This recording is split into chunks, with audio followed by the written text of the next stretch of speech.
The factory calls, but who's listening? The Playtime Company factory had been abandoned for decades, or so the world believed. But when Daniel Carter, a former employee turned investigative journalist, receives a cryptic message from an unknown number, everything changes. They're still here. Come back.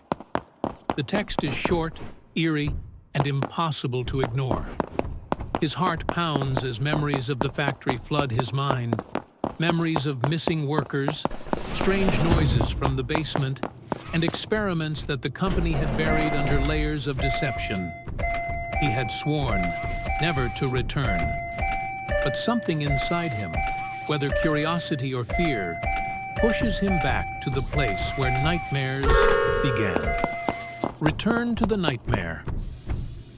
Daniel arrives at the factory just before midnight.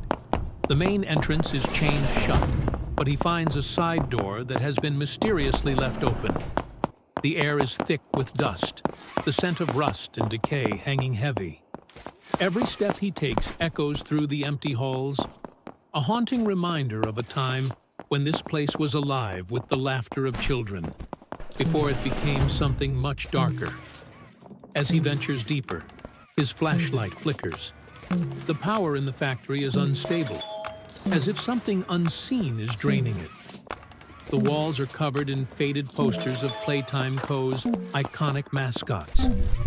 Huggy Wuggy, Mommy Longlegs, and PJ Pug-a-Pillar. Their painted smiles now seem menacing in the dim light. Then he hears it. A whisper. Join the game, Daniel. Don't be late. He spins around, but there's nothing. Just shadows stretching across the walls like grasping fingers. His breathing quickens.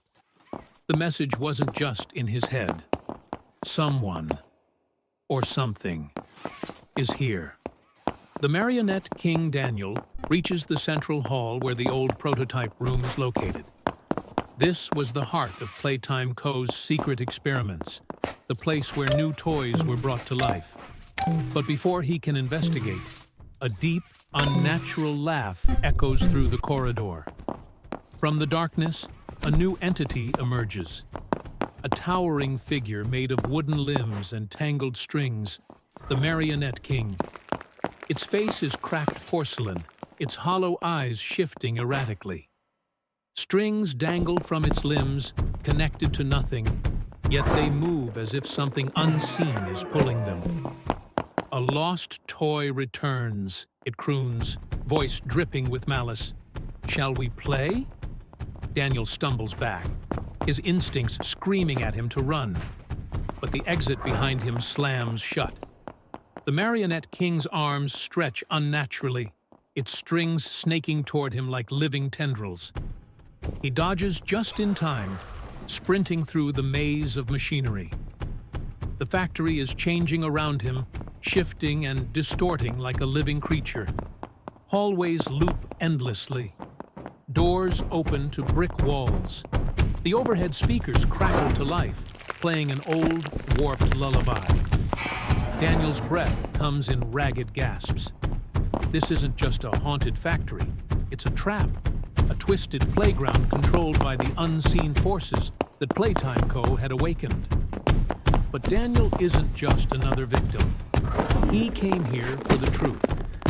And if he's going to escape, he needs to uncover what really happened. The final game. With each step, Daniel finds pieces of old employee logs, revealing the horrifying truth. Playtime Co. had created the Marionette King as a control experiment. A toy designed to manipulate both the factory and the minds of those inside it. But it became too powerful, escaping containment and rewriting reality itself. It doesn't just kill, it turns people into its puppets. Daniel clenches his fists. He refuses to become another string in this nightmare. He scans the room and spots a dusty control panel.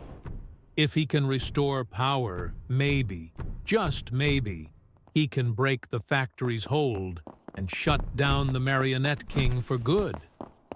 But there's one problem. The lights flicker. and the Marionette King appears right behind him. Its cracked face splits into a jagged grin. You can't leave, Daniel. The show has just begun. To be continued? Will Daniel escape? Or will he become another lost soul in the factory's endless nightmare? The game isn't over. Not yet.